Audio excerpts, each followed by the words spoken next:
Hello guys, I just want to show you the suction cap mount Smallrig. Okay, look what it is holding right now. S dot load is gonna be maybe, I don't know, 2 kilos of stuff. That cage is made of some kind of heavy metal.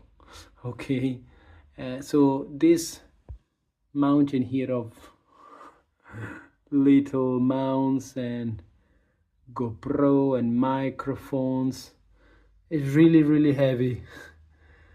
You see, it's really heavy. This cold shoe thing as well, but just this one, for example, is it's all metal, you see.